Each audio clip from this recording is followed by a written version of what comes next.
Min-jun stood in the middle of Hongdae's crowded street, designer mascara streaming down her cheeks as rain soaked through her $1,000 blazer.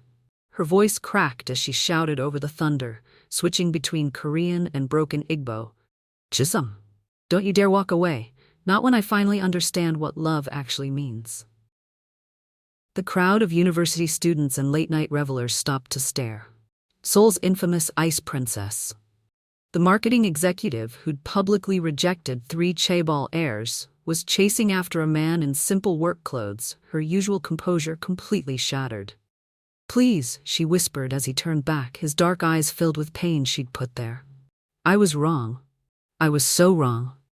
But how did Korea's most relationship-phobic CEO end up risking everything for a Nigerian housekeeper she'd once barely acknowledged existed? The answer lies 3 months earlier, when her perfectly controlled world began to crack. If you think judging someone by their job instead of their heart is wrong, smash that subscribe button and comment "heart over status." Only shallow people would ignore this message. Min-jun's Hanam-dong penthouse gleamed like a museum exhibit, all glass, steel, and carefully curated emptiness. At 6 a.m. sharp, her Italian espresso machine hissed to life, its sound echoing off marble floors that had never known the warmth of family gatherings. Her phone buzzed against the granite countertop. "Aomoni" flashed across the screen. "Annyeonghaseyo, mother." Min-jun's voice carried the practiced politeness of someone who'd learned early that emotions were liabilities. "The Kimura family wants to meet next week," Mrs. Park announced without preamble. Their son owns 3 hotels in Gangnam. Educated at Harvard Business School. Min-jun stared at her reflection in the floor-to-ceiling windows. Sharp blazer, perfect hair, dead eyes. "I'm not interested in marriage, mother. My company is expanding internationally. I don't have time for what? Happiness? Stability?" Her mother's voice cracked slightly. "Min-jun, you're 28. Do you want to end up alone like me?" The unspoken wound hung between them, her father's very public affair with his secretary when Min-jun was 16, the paparazzi photos, her mother's breakdown, the family's social exile that took years to rebuild. "Love is a luxury I can't afford," Min-jun said, the words automatic after 12 years of repetition. "Gamsahamnida for your concern, but I'm fine." She ended the call and typed a cold rejection to her latest suitor. "After careful consideration, I don't think we're compatible. Best wishes for your future." Send. Delete his contact. Block if he persisted. The system had worked perfectly for years. So why did her chest feel so hollow as she prepared for another day of pristine, predictable isolation? But what happens when your carefully controlled world suddenly needs help? Chisom's alarm buzzed at 4:30 a.m. in his tiny Itaewon studio, barely larger than Min-jun's walk-in closet, but filled with life. Nigerian flags shared wall space with Korean language certificates, while textbooks on structural engineering lay stacked beside his narrow bed. "How far, big brother?" His sister Adaiza's face smiled from his cracked phone screen, afternoon sunlight streaming through her Lagos apartment window. "I try, small sister," he replied in pidgin English, then switched to Korean for practice. "Working hard, sending money soon. You don't look tired, Chisom? When you coming home? Mama still dey wait for you to build her that house you promised." He glanced at the hidden engineering books, then at the cleaning supplies arranged near his door. 5 years ago, this was supposed to be temporary. Work in Seoul, save money, return to finish his engineering degree. 2 years maximum. Soon, he lied smoothly. Just learning more here first. After the call ended, Chisom pulled on his uniform and grabbed his cleaning kit. The affluent families in Hanam-dong paid well, and their homes reminded him daily of what money could build. But none of them looked at him as anything more than efficient furniture. Invisible until needed. Mrs. Jang greeted him at her door, speaking slowly and loudly as if volume could bridge language barriers. "Chisom si, today you clean. Living room, very important.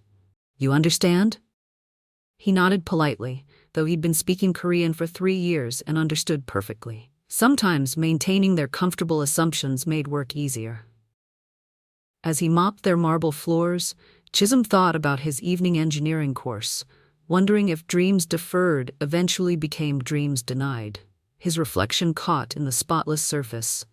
When had he stopped seeing an engineer and started seeing just another foreign worker?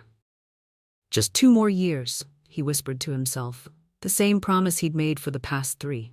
Then I can return to my real life. But some encounters change everything, even when you least expect them. The emergency call came at 10 p.m. Min-jun's regular housekeeper had quit after landing a job at Samsung, and the cleaning service needed an immediate replacement for their most demanding client. Chisom arrived at the Hanam-dong Tower at dawn, armed with supplies and low expectations. Rich people were usually the same everywhere, polite enough, but fundamentally convinced that money made them inherently superior. The elevator rose 43 floors in pristine silence. Min-jun answered her door in silk pajamas and no makeup, looking surprisingly human without her usual corporate armor. Her hair fell messily around her shoulders, and for a moment she seemed almost vulnerable. Then she saw him. Oh, she blinked, clearly flustered. I expected someone different. Someone Korean? Chisom asked mildly, setting down his cleaning kit. No, I mean. Min-jun spoke slowly and loudly, the way foreigners always did. Do you speak Korean? Can you understand what I'm saying? Chisom tilted his head, letting silence stretch between them before responding in fluent Korean. Your pronunciation is actually quite good. Most people struggle with formal speech patterns. Her mouth fell open. I've been cleaning Korean homes for 3 years, he continued, enjoying her surprise. Also, I have a bachelor's degree in engineering from University of Lagos, though I suppose my uniform doesn't advertise that. Min-jun flushed deep red. I didn't mean to assume. But you did assume. The question is why? She opened her mouth to argue, then slipped on a puddle of water from her overwatered orchid. Chisom caught her instinctively, his strong hands steady on her waist, their faces suddenly inches apart. For one electric moment, neither moved. Her skin smelled like expensive perfume and vulnerability. His eyes held intelligence and challenge she hadn't expected from someone society told her to dismiss. Thank you, she whispered, not stepping back immediately. Anytime, he replied, his voice lower than before. When they finally separated, something fundamental had shifted. The invisible servant was suddenly, undeniably visible. The ice princess had cracked, just slightly, letting warmth leak through. So, Min-jun said, smoothing her pajamas and trying to regain composure. You're an engineer. Was. Now I'm your housekeeper. Which would you prefer I be today? The question hung in the air between them, loaded with implications neither was ready to explore. Could someone so different from her world actually see through her walls? 3 days later, Min-jun did something unprecedented. She requested Chisom specifically for her next cleaning appointment. I want to learn to cook, she announced when he arrived, gesturing helplessly at her pristine kitchen that clearly had never seen actual food preparation. Chisom raised an eyebrow. Korean food? I know a few dishes. Nigerian food? Jollof rice? I've heard it's significant. His laugh was rich and genuine. Ah, you want to start a war? Every West African country claims the best jollof. Very dangerous territory. I like danger, Min-jun said, then immediately blushed at how that sounded. For the next 2 hours, Chisom transformed her sterile kitchen into something alive. He taught her to bloom spices in oil, explaining how his grandmother measured seasonings by song length rather than teaspoons. Min-jun proved surprisingly teachable, though she kept asking for exact measurements and written instructions. Why do you need everything controlled? Chisom asked, watching her measure rice for the 3rd time. The question hit deeper than intended. Min-jun stared into the pot, steam rising between them. My father left when I was 16, had an affair with his secretary, very public, very humiliating. I watched my mother fall apart completely, lose herself in loving someone who was lying to her face every day. So you decided never to fall apart. I decided never to be naive enough to fall. Chisom nodded slowly, stirring the rice with practiced ease. I understand. My family needed me to be strong, so I came here to work instead of finishing university. Told myself it was temporary, just until I saved enough money. 5 years later, I'm still here, still cleaning houses, still pretending this isn't my real life. Why don't you go back? Because I'm scared, he admitted. Scared I waited too long, scared my dreams got too small, scared I forgot how to be anything but useful. Min-jun looked at him, really looked, seeing past the uniform to the man who'd sacrificed his ambitions for family responsibility. You're not just useful, you're brilliant and kind. And you make the best jollof rice I've ever tasted. It's the only jollof rice you've ever tasted. Still counts. They ate sitting on her marble floor, legs crossed like children, sharing stories about growing up in worlds that demanded perfection. Min-jun taught him business Korean, while he taught her Igbo phrases, their languages blending like the spices in the rice. Can you handle loving someone without controlling them? Chisom asked suddenly, his voice serious. The question terrified her, but his eyes were kind and patient, waiting for truth instead of performance. I don't know, Min-jun whispered, but I'd like to try. But was their growing connection strong enough to bridge two worlds? 2 weeks of stolen conversations had led to this. Min-jun's rooftop garden at sunset, Seoul's glittering skyline sprawling endlessly below them. Chisom had brought his portable speaker, filling the air with gentle Afrobeats that made her want to move in ways her body had forgotten. This is beautiful, he said, touching the leaves of her carefully tended Korean maple. You have good hands for growing things. I never thought about it that way. Min-jun watched him examine her plants with the same attention he'd given her cooking lessons, the same respect he showed everything in her world. Most people see my garden as another status symbol. Most people don't really see you. The words hung between them, weighted with weeks of growing intimacy. They'd shared meals, stories, vulnerable truths, but this felt different, like standing at the edge of something that would change everything. I'm terrified, Min-jun admitted, moving closer to him. I've spent 12 years building walls, and you're asking me to tear them down. Not asking, Chisom said gently, taking her hands. Just hoping you'll let me help. The city lights flickered on below them as darkness fell, but neither noticed anything beyond each other's faces. I see you, Min-jun, he whispered, his thumb tracing her cheek. Not the CEO, not the perfect daughter, not the ice princess everyone talks about. Just you. And you're beautiful. She'd heard those words before from men who wanted to possess her, control her, use her. But Chisom's voice carried something different. Recognition, respect, genuine wonder. I've never felt this alive, she whispered back, then kissed him. The kiss was soft at first, tentative, then deeper, as 12 years of emotional walls crumbled in a single moment. Her hands tangled in his hair while his arms encircled her waist, both of them discovering what it meant to be completely, vulnerably present with another person. When they finally broke apart, both were breathing hard. Everything just changed, Min-jun said, her forehead resting against his. Everything, he agreed. The Korean skyline sparkled around them, 1,000 lights witnessing the moment Seoul's most guarded heart finally opened. But love's greatest test was about to begin. The security footage was grainy but unmistakable. Min-jun kissing her housekeeper on the rooftop, her body language transformed from rigid control to flowing warmth. Mrs. Park sat in her daughter's living room 3 days later, the printed screenshot spread across the coffee table like evidence of a crime. Aomoni, Min-jun began, but her mother's raised hand cut her off. A housekeeper? Mrs. Park's voice shook with disappointment and fear. Nigerian, do you have any idea what people are saying? What this will do to your career? To our family's reputation? I don't care what people say. You don't care? Mrs. Park stood abruptly, her composure fracturing. I rebuilt our name from nothing after your father's scandal. Spent years clawing back respect, dignity, social position. And now you want to throw it all away for what?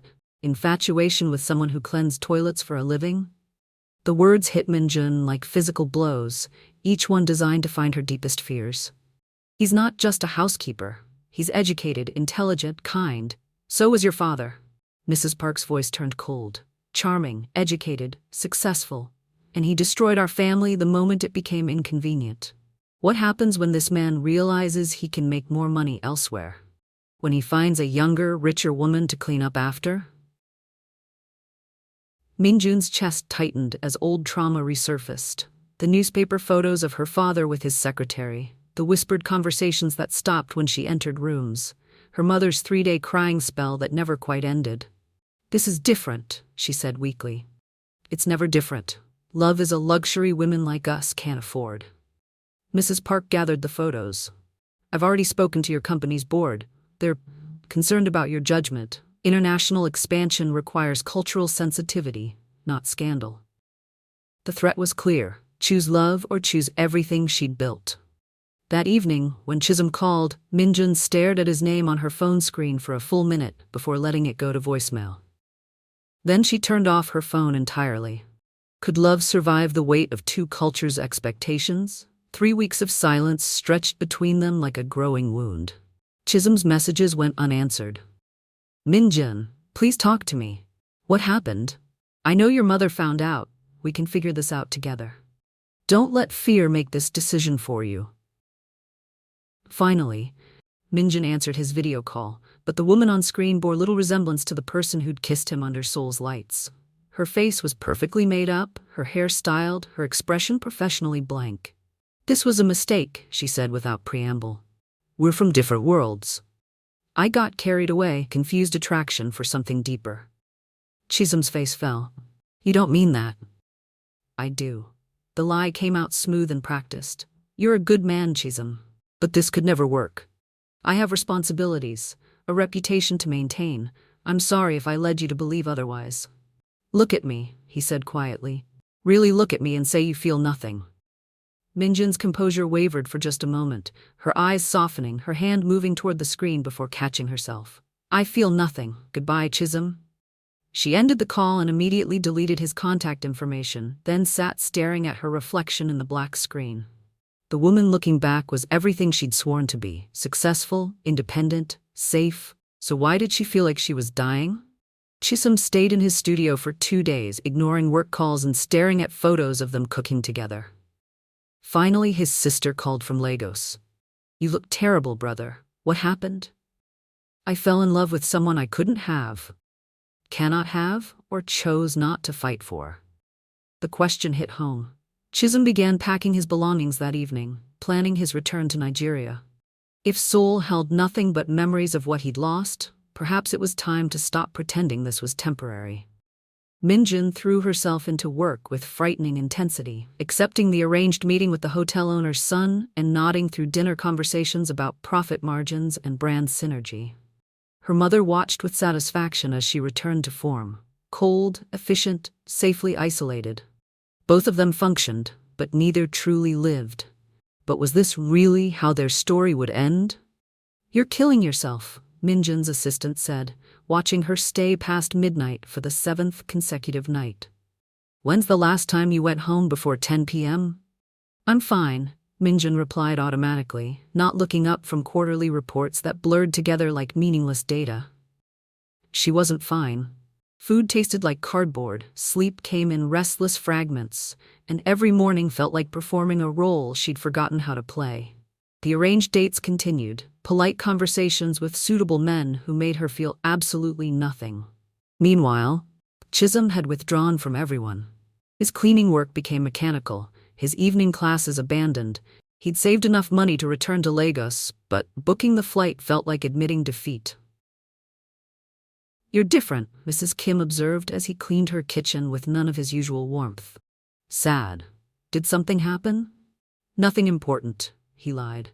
But his sister saw through video calls what others missed. You're running away, Adae's accused during their weekly conversation. That woman broke your heart, so you're coming home to hide. I'm coming home to finish my degree, build the life I was supposed to have. The life you're supposed to have is the one where you're happy. When did I see you happy? When you talked about her. When you cooked together, learned together, loved together. Chisom stared at his engineering textbooks, unopened for months. She chose her world over me. Did she? Or did she choose safety over risk? There's a difference. That night, both Min-jun and Chisom lay awake in their separate bedrooms, staring at ceilings and wondering if love was worth fighting for when the whole world seemed against it.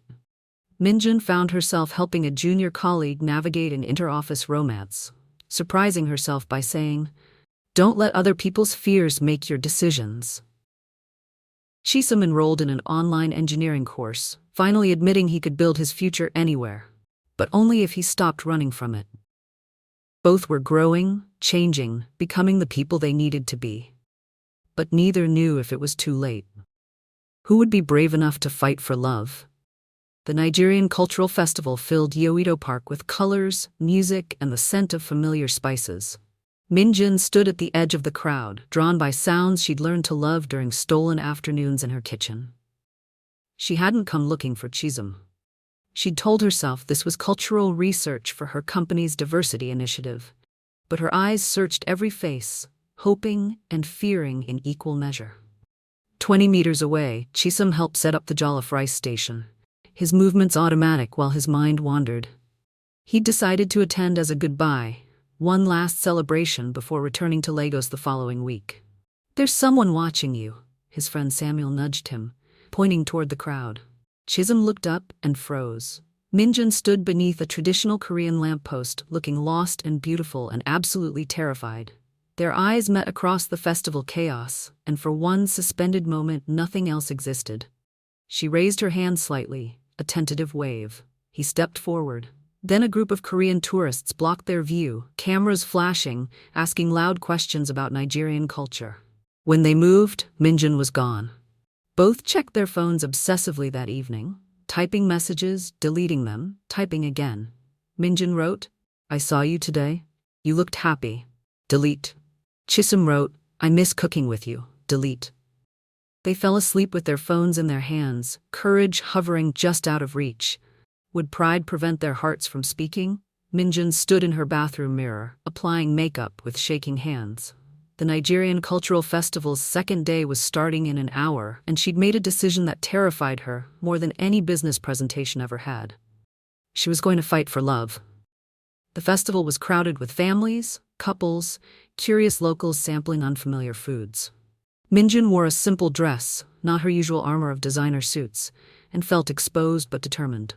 She found Chisom at the engineering booth, explaining sustainable construction methods to interested students. He looked different, confident, passionate, fully himself in a way her sterile world had never allowed him to be. "Excuse me," she said loudly enough for nearby people to hear. "Could I borrow the microphone?" The booth volunteer looked confused but handed it over. Chisom's eyes widened in shock as Min-jun stepped onto the small platform, her voice carrying across the festival grounds. "I'm Min-jun Park," she began, her voice shaking but clear.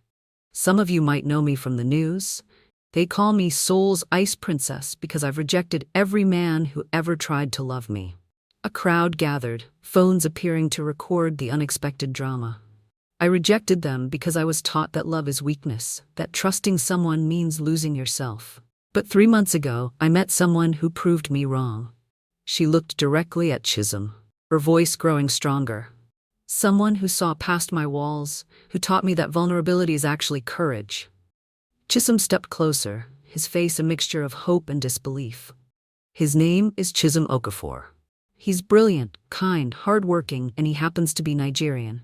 He also happens to clean houses because he sacrificed his engineering dreams to support his family.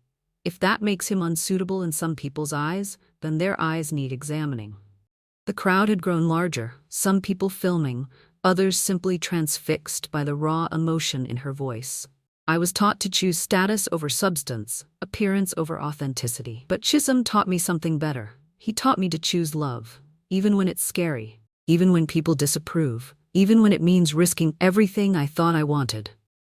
She stepped down from the platform, walking directly to him. "I'm sorry," she whispered, then louder. "I'm sorry I was a coward. I'm sorry I hurt you. I'm sorry I almost let fear win." Chisom took the microphone from her trembling hands. "My name is Chisom Okafor," he said to the crowd, his voice steady and warm. "And I love this brave, stubborn, beautiful woman more than I thought it was possible to love anyone." The crowd erupted in cheers as he kissed her, both of them crying and laughing and holding each other like they'd never let go again. But could love really conquer all their obstacles? 6 months later, Min-jun's apartment looked like a completely different home. Nigerian artwork shared wall space with Korean paintings, engineering textbooks sat beside marketing journals, and the kitchen always smelled like some delicious fusion of their two worlds. "Your jollof rice is getting better," Chisom said, tasting her latest attempt while Korean drama played on TV in the background. "Your Korean is getting perfect," she replied, curled against his side on the couch. "Though you still can't say 감사합니다 without that Lagos accent. Would you want me to?" "Never," She kissed his cheek, tasting the contentment she'd never known was possible. Mrs. Park visited more frequently now, initially suspicious, but gradually warming to Chisom's respectful manner and obvious devotion to her daughter. The engineering degree he was completing online impressed her. His plans to start a construction company specializing in sustainable housing impressed her more. "He's not what I wanted for you," she'd admitted to Min-jun privately. "But he's what you need. And you're different with him, happier, more yourself." Min-jun's company had indeed opened a Lagos office, with Chisom consulting on cultural sensitivity and local partnerships. Their relationship became a case study in successful cross-cultural business relationships rather than a scandal. "I have news," Min-jun said suddenly, pulling away to face him properly. Chisom paused the drama, giving her his full attention. "Good news or bad news? Depends how you feel about meeting my entire extended family at my cousin's wedding next month." "Terrifying but manageable, what else? And my grandmother specifically requested that you bring jollof rice because, and I quote, 'if this Nigerian boy is joining our family, we need to understand what all the fuss is about.'" Chisom laughed, the sound rich and free. "She said joining the family?" Min-jun's cheeks flushed pink. "Hypothetically, joining. Eventually, if certain people ever get around to making certain proposals. Certain people are saving money for a ring that meets certain other people's impossible standards. Certain people's standards have evolved significantly," Min-jun said, kissing him softly. "Now they mostly involve love, respect, and really excellent jollof rice." "In that case," Chisom said, pulling her closer, "certain people should probably start planning proposals." Outside their window, Seoul glittered with possibility. Two cultures, two dreams, two hearts that had found in each other everything they'd been afraid to want. Love hadn't conquered every obstacle. Min-jun still struggled with vulnerability, Chisom still worried about family expectations, but it had given them the courage to face those challenges together. And in her kitchen, where it all began, two types of rice sat side by side in the pantry, jasmine and basmati, Korean and Nigerian, different but perfectly complementary, just like them. If you enjoyed this story and believe love transcends all boundaries, make sure to subscribe for more cross-cultural romance tales that will restore your faith in human connection. Comment below with your favorite moment from Min-jun and Chisom's journey.